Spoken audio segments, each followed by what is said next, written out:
the warrior will receive a lot of changes in the Burning Crusade, and those I will be covering in this video. We are getting a new passive, Stance Mastery.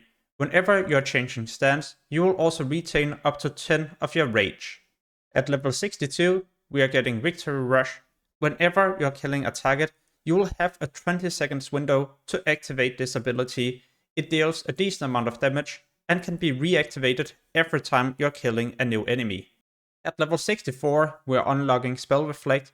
When you activate this, there's a 5 seconds window where you will also reflect the next spell cast on you. This is not only good in PvE situations, but also in PvP, for example, when a mage is trying to polymorph you. Warriors are also getting a new shout, Commanding Shout. This is increasing your health by 1080, but it's also affecting nearby party members. So as long as your party is within 20 yards of you, then you can activate this to also increase their health by 1080. Just be aware, you can only have one of these buffs at a time.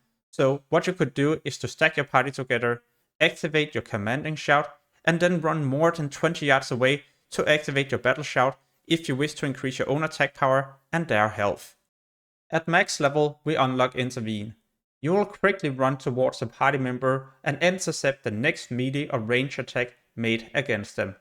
I like to use this ability whenever my healer is pulling aggro, so I can quickly get to the creatures and taunt. But I also like to use it if I need to kite to prevent some damage. This way I can get some distance, and the moment I'm back to a decent amount of health, I can also intercept and get back into the fight. Some of our abilities are also changing. For example, Blood Rage, which no longer causes you to be in combat. So when you activate this, you can now also be zapped by a rogue, but there's also a big benefit.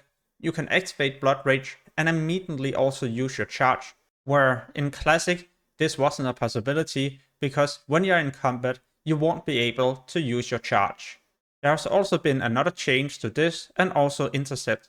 In this case I'm for example slowed, but if I use one of these abilities I'll quickly charge towards the enemy, where in Classic if you were slowed it will also reduce the charge movement speed, and in some cases people would be able to get away before you reach them. There has also been a minor change to Heroic Strike. If your target is being dazed, you will be doing some additional damage. Our disarm has also received a diminishing return, so you won't just be able to disarm the target over and over if you were for example playing with other people who could disarm. In this case, I'll for example disarm the target for 10 seconds, next time it's going to be 5 seconds, 2.5 seconds, and then it will be immune for around 20 seconds. Our Rend is also receiving a change. It will now do some additional damage, and this is based on your weapon damage. In this case, I'm dealing 28 damage, but if I'm switching to a two-hand with more base damage, it's now 31. I know this isn't a huge thing, but it is at least a change. An ability which is receiving a huge damage boost is Revenge. It's now dealing so much more damage, and it's a great way to also build up threat, which makes protection so much better. While you're in defensive stance, you can now also use Thunderclap. In Classic, this was only usable whenever you were in battle stance. These adjustments are so helpful as you would like to tank as protection in the Burning Crusade. In Classic, you were capable of tanking as a Fairy Warrior. When you are tanking, Challenging Shout and your taunt is now also affected by your melee hit. More melee hit is therefore also equal to less chance of these abilities being resisted. Whirlwind has also been improved. It's now dealing damage with both of your weapons, so for those of you enjoying playing Fury, it is now also dealing a bit more damage. Burning Crusade is also introducing some changes to talents. For example, Death Wish, which now increases your damage taken by 5% instead of reducing your armor and resistance by 20%. And this has also been moved to the Arms tree, where in Classic it used to be in the Fury tree. In the Fury tree you also find Sweeping Strikes. This used to be in the Arms tree. You can still choose to get Last Stand as a protection warrior, but it has been improved. The cooldown is now 8 minutes instead of 10 minutes. Shell Slam has also been improved. It's now dispelling one magic effect. This is so useful in dungeons and even in PvP, so when you're fighting someone who can provide a buff, you can use your Shell Slam to also dispel or remove this buff from the target. Most warriors will also no longer be using Sunder Armor, at least if you're either playing with a protection warrior or being one yourself.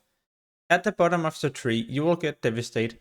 This is dealing a high amount of damage, but also applying Sunder Armor, which is why it's mainly going to be the tank applying this debuff to the target. At the bottom of the arms tree we're getting a passive, where you're generating 25% more rage from your damage dealt.